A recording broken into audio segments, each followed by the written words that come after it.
Congressman Ridon. Iba naman ang tanungan natin ngayon, no? Kanina, ginawa ko na kaagad na seryoso pero hindi ko natanong yung mga gusto kong tanungin. Kasi I'm sure sa ibang mga show, talagang serious questions lagi ang tinatanong sa'yo. Pero sa akin, ang gusto kong malaman, before being a congressman, sino si Congressman Terry Ridon? Di hindi congressman. The best philosopher to Ganyan pala mga alien pero I mean, before you became party list representative for both party lists, Ano siya? sino tayo? Siyempre, abogado ako, di ba? Abogado at asawa at magulang at anak. Siyempre. Kapatid. Ilang years na ba kayong lawyer? Tsaka UP Law, I know. Yes, from 2012. Oh, matagal na, mga 14 years. Kasing tagal na halos ni attorney, tama ba, Christine Ferrer, Hindi ko alam kung kailan siya nag-bar act. na 15 years na daw ang experience. You think 10 to 15 years is a long time? Veteran na ba yun? Kung yun ang mo? Mahaba ang panahon na yun. Dapat pagkalima yung mga Makati Law Firms partner na yun estado nun. So, Pero partner- syempre, kay Attorney Lorna Kapunan, 40 plus years, etc. Tapos nasabi nga ni Attorney Sal Panelo, meron daw generational gap or generational difference. Si Secretary Panelo ba nagsabi nun? Hindi. Hindi ba? Generational gap? Oo. Sa trial mismo, nasabi yun, di ba? Oh, With the presiding officer. presiding officer ang nagsabi nun. Generational gap. Pero kaya sinabi ni Attorney Sal na magpahinga na si Attorney Lorna kasi nga daw, matanda na, bata na daw yung mga nakakatapat niya. Nasabi yun ni Attorney Sal. Yun nga yung dahilan. Pero okay, wag na natin siya masyadong pag-usapan. Sorry. Mahirap talaga yung 40 years in practice, no? Talaga naman na merong wealth of experience po. Well, kahit naman, to be fair to Secretary Panelo, meron siyang wealth of experience din. No, the reason why I ask is as parang relatively younger or young lawyer, how do you relate or kamusta ang dynamics mo with the more seasoned or more veteran lawyers? Siyempre kailangan mo galangin, no? Kumbaga, hindi lang dahil abogado sila, kundi siyempre they're older than us, no? And they have a wealth of experience, so hindi ka pwedeng parang payabang-yabang doon. Would you say madami kang natututunan? Ako Sa naman, kanila. siyempre marami naman pong dapat matutunan pa. Kumbaga, every day is a day to learn. Sino ang baka ayaw mo sagutin, pero I have to ask, sino pinaka-idol mo sa impeachment prosecution team? Siyempre si Attorney Lorna. Ay! Huwag mo siyang i-eulogize daw. Kung idol mo siya. Yes, ano bang sabi? Hindi ko naman alam kung ano yung sinabi. No? Mag-move on na tayo from Sige, boss. their episode. Hindi, eto meron akong isang kailangang itanong as gusto kong kilalanin ng isang Terry doon. Saan mo kinukuha ang tapang mo? Kasi ako matapang din ako, boss. Madaming ibang mga congressmen and senators talagang kilala ding matapang. But I would say na sa pagsasalita nyo and sa mga actions nyo, napakatapang nyo kasi malaki yung binabangga nyo. So, saan nyo po kinukuha yung tapang nyo? Siyempre sa dulot-dulo naman ho kasi ang pinag-usapan ho natin yung kapakanan ng bayan So ibig sabihin, kung halimbawa pinag-usapan mo yung confidential funds misuse, pero ng bayan yun, bawat pisong pinaghirapan ng mga kababayan ho natin, dapat ibinibigay natin sa kanya. In the same manner, for example, na outside of impeachment, bakit nagkaroon ng proceedings on flood control nung panahon po bago kami nag-terminate? Kasi nga, mahalaga po na may pakita yung pong pera ng bayan dapat napupunta doon sa karapat-dapat pong pinagpupuntahan. Hindi ka natatakot sa quote-unquote mga sinasabi ng DDS na 2028? Tsaka ako may nakita kong listahan parang nasa top 20 o top 30 kayo. Ngayon parang bumubuluso kayo pataas papuntang top 10 sa isang parang revenge list. I'm not sure if you've seen that. Hindi po ba kayo natatakot? Alam mo, kahit ulit-ulitin lang yung 2028, 2026 pa lang ngayon May 2027 pa Hindi ba? So, kumbaga, I think the objective today is really to ensure accountability of all, not just the Vice President, but for example, kung may mga sangkot doon sa mga corruption sa flood control, dapat mapanagot ho silang lahat. So, kumbaga, yung 2028, o di ulit-ulitin yan, wala akong pakialam. 2026 pa lang ho ngayon. So, dito tayo magtuos. And I'm sure, tama ba? Wala namang personalan yung ginagawa mo trabaho lang yung ginagawa mo. Would you agree? Hindi, tama po yun. Kasi sa dulo-dulo naman ho, it can be someone else. Pero kung if they did the same, na maling paggamit po ng confidential funds, pagbabanta sa Pangulo, ganun pa rin naman ho yung ending nito We will still be in an impeachment process. Correct. So kumbaga it is something that is irrespective of personality. Okay. So batas lang tsaka proseso lang. Ito po, mabilis na sagutan lang para tayong cross-examination pero limited to yes or no. Tapos you can explain naman after, 'di ba? Syempre, you're a congressman eh. Just say yes kung sang-ayon po kayo and just say no Okay. if hindi. Kayo po ba ay taken na? Yes? Oo nga, sabi nyo kanina may asawa na kayo eh. May plano po ba kayo na tumakbo sa mas mataas na posisyon sa 2028? Wala. Wala. May plano po ba kayong tumakbo as party list representative ulit? Siguro. Just First term ko pa lang eh. in the second First term. in this First party term list. in second cycle. Okay. Naniniwala po ba kayo na dapat walang sinasanto? Yes po. Meron ba kayong sacred cow? Yung mga hindi nyo dapat kantiin or hawakan or kutsain? Wala. Lechon baka meron. Yan ang sacred cow. Pikon po ba kayo? Hindi. Hindi kayo napipikon sa yung mga, syempre, panunutya tungkol sa, let's say, yung sa alien nga, okay, parang you seem to own it. Saan nanggagaling yun? Well, una sa lahat, parang hindi naman ako objectively pangit. No? I know. So, okay lang ako. Yes. So, secure ako doon.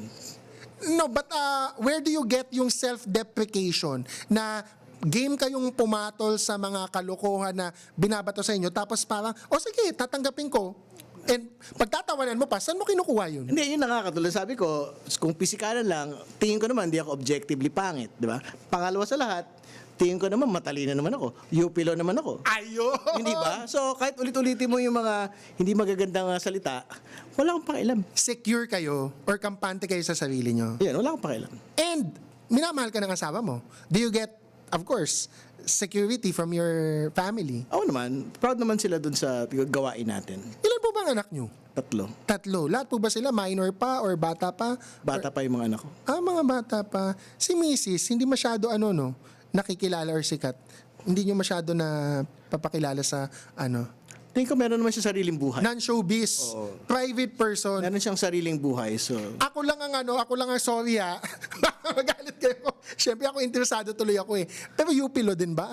Paano kayo nag-meet? UP, sa UP kami nagkita. Wow, pero undergrad UP pa? undergrad, tapos UST Med siya. Okay. Actually, itong tanong ko din sa mga UP, no? Being from UP myself, but I would love to hear your thoughts on this. What do you think about the state of our society na ang dami namang UP graduates in power, in position, and yet, ito ang dami nating problema and some of the people who make those problems are actually mula sa ating university, if not UP Law mismo. Well, una sa lahat, let us not have the imagination or let us not pretend na just because you're UP, you can save the world. Ayun. Kasi meron ganung feeling eh. Hindi naman din totoo yun. Kasi nga, syempre, sa dulot-dulo nandun sa tao yun eh. Di ba, kung UP ka nga, kung magnanakaw ka naman, o di wala yun, di ba? Madami bang nag-UP para magnakaw lang? Kasi ako na muna magsasabi kong Syempre meron akong ibang mga classmate noon na parang ang unang dream job kagad right after passing the bar daw ay mag-customs o Talaga? mag-BIR. Oh, UP yun yung Law? kwento UP sa Law? akin. Yes! Hindi ko alam. Nakakaloka kayo ba? Wala kayong ganong classmate? Parang wala. Mga magpe-presidente na kagad, senador yung mga classmate mo. Hindi naman, wala namang, mababa naman, hindi naman egotistical yung mga klase ko. So, simple lang naman ang mga pangarap namin. Gusto namin maging abogado. Kung magtrabaho sa gobyerno, hindi magtrabaho sa gobyerno. Mag-law firm, hindi mag-law firm. Paano kayo napasok sa public service? Ba't hindi kayo masyado nag-focus sa private practice? Although na-mention nyo kanina na meron kayong ilang taon sa private practice. Hindi, kasi syempre, mula naman nung umpisa ng UP, at well, actually kahit nung Ateneo High School, student council na ako eh. So parang bahagi na yung public service doon sa pinagsimulan ng buhay ko eh. From student council presidencies eh. Would you consider yourself as a tibak? Although sa iba negative connotation, pero syempre sa mga taga-UP, sa akin positive ang word na tibak. But do you consider yourself as an aktivista o tibak? Ibig sabihin, I've been an activist then, I'm an activist today. So, kumbaga, let us not kid ourselves. It is still the same fire that we have So, doon from nga ba- then until today. So doon nyo din ba kinukuha yung tapang nyo na parang ang dami nyo nang napagdaan ng mga advocacies? Kasama yun. Yun naman yung at the core of all of it eh. What would be the biggest fight or laban na kinaharap mo as an activist or as an advocate? separate muna itong sa impeachment trial and of course, Vice President Sara. What's the biggest fight of Kong Terry Vidon? Yung pong isa sa malaking laban na pinagtagumpayan, syempre naging libre na yung college education, state college education. Kasi, Nung nasa House kayo? after to be fair to the former president, siya yung nag-sign into law nung pong free college education bill. Pero kasama yan dun sa mga previous advocacies na nung pong youth and student sector. So, ibig sabihin, nung bata akong estudyante, yan na yung pinaglalaban nun. Free college education. So, inabot yun nung pong 2016. What do you say to the people na 4 to 5% lang daw ang education budget when it should be 5 to 6%? Dapat talaga taasan. Pero syempre, again, you still have a very limited fiscal space and everything else is important. Wala namang mas hindi mahalaga Ibig sabihin, mahalaga yung kalusugan, mahalaga yung pabahay. Dapat nga dagdagan pa yan. Mahalaga po yung social welfare, no? So, I think it's really a balancing that we have to make. So, basta taasan. Pero, ang flood control projects kong, if I recall my news correctly, last year, sabi ni Pangulo tsaka ng Congress, zero. Zero daw ang flood control. So, this year actually, parang alam ko, walang budget or projects for flood control. Pero, isasalang nyo na, gagawin nyo na, iluluto nyo na yung 2027 GAA or budget for next year. So, mayroon na bang babalik ng mga flood control projects and paano natin gagawin yun? I think babalik yung flood control projects, no? For 2027. And to be clear, I think the President had to make the statement for this year na parang dahil naging tampok ho talaga yung corruption, dyan po sa particular slice of infrastructure projects po na yan, tanggalin na ho muna yan. But again, we still have to contend with the reality na hindi naman ho pwedeng puro kalsada at multipurpose buildings ho tayo. Kailangan ho talaga yung mga flood control facilities para talaga hong ma-stem. Ito po nga lagi ho nating nararanasan na pagbaha. Bago natin puntahan yung ating mga comments online kung medyo tough question, do you think it was wise to remove flood control projects for this year? Especially ito na nga, binabaha na ulit yung mga taong bayan. Ngayon naman sila naghahanap na asa na yung mga flood control projects ulit. I think it was very important for the President to make that statement. Policy statement yun na parang because of what had happened for 2025, tanggalin na muna natin. Pero, syempre, kailangan ho mag-catch up. Kasi nga, you have an entire fiscal year na hindi ho nagkaroon po ng pondo para dyan. So, pause muna kasi nga nagka-controversy. Okay, silipin muna natin, Kong Terry, ang ating mga komento ng ating mga netizens online. Patingin ng ating mga comments. Sabi ni Cherry De La Rosa 1188, parang kamukha ni Attorney Vidon, si John Lloyd Cruz. Ako na kompleto. Oh, John Lloyd umali. pumalakpak si Kong Terry at Cherry. Hindi, bago ko, alam mo yung lola ko, Opo. sinasabi niya sa akin yan. Apo, kamukha mo si John Lloyd. Wow! Sinasabi niya sa akin yun. Oh. Pero alam mo ba, bulag siya Oy, pero ang mga bulag ang alam ko hinahawakan nila yung mukha mo. Oh. So they can have a visual sense of your face. Ginawa ba ng lola mo yon yung ginanon-ganon ba niya yung mukha mo? Ginawa din niya yun. Ano sabi niya? John Lloyd pa rin. Yan ang lola. The best lola. Okay. Sabi po ni si Malds, si Splice Girl, tumahimik. Ikaw nagsabi niyan, si Malds. Pero, okay yan. Sabi naman ni Kaloy Burgos 9530, I believe nakakulong siya ngayon. I believe gusto niya isurrender ang Kalayaan Island Group. I believe nakapeluka siya. I believe siya si RM. Yun ang hula mo. At Kaloy Burgos, pwede. Siya rin yung sinabi ni Robin na pinaka-decenteng tao na nakilala niya. Sino ang pinaka-decenteng taong nakilala mo, Kong Terry? Ikaw? Sa Congress or sa Senate? Or sa buong buhay mo? Hindi, ako, si Bel Zamora, napaka-decente nun.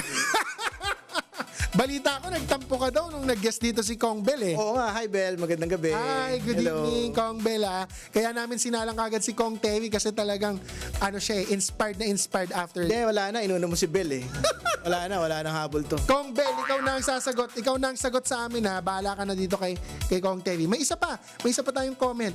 Sabi ni @Calust Heart 21. Sa wakas, naka-guest na din si Kong Ridon. Sana si Attorney Dino De Leon next or sabay sila ni Kong Ridon para riot. hold your horses at Carlos Hart. Hindi nyo kami pwede pagsabayin ni Attorney Dino. Grabe, ibang level din ng energy niya. Mag-guess ka na lang kung sa With Due Respect, di ba? Oo, hindi naman ako din i-invite dun eh. Grabe. Ay! Grabe. Oh! Grabe yung mga producers ng With Due Respect, di ako ini-invite. Buti na una pala kami. At buti free ka ngayon, Kong. Wala ka bang important ano? Kasi canceled yung mga impeachment trial, no? Alam mo, munti ko nga makalimutan to eh. Sasabihin ko sana, pwede ba ako mag-zoom na lang? Di daw pwede. Oh my God, hindi pwede talagang in-person dito. Oo. Kasi ibang chemistry kapag in-person. Wow. What kind of element? Oxygen. Oh, okay. Because you breathe life. Oh, good. The show. Good. Okay. May last 2 questions ako, Kong. Ang una kong tanong, may mga balita na idadrop na or hindi na muna isasalang ng prosecution team ang article on bribery para diretso na on unexplained wealth at speedy trial. Totoo ba yun o hindi? Tuloy pa rin naman po yung bribery tsaka unexplained wealth. No? So, tinatapos lang muna natin itong confidential funds misuse. So, we will decide by then kung magtutuloy ba o mauna ho yung unexplained wealth. So, my answer to you is we have to decide first. And on unexplained wealth, ano bang ating patikim or pasilip? Ano bang mangyayari at maipepresent sa unexplained wealth? Meron ba talagang mapapakitang unexplained wealth? Again, katulad ho nung sa confidential funds misuse, hindi ba, Mary Grace Piatos at 125 million. Hindi ba, sa confidential funds misuse. Sa unexplained wealth ho, simple lang ho yung keyword doon, 6.7 billion total transactions. 6'7", mahilig yung isang senator judge dyan. Alam mo ba yun, Kong? 6'7"?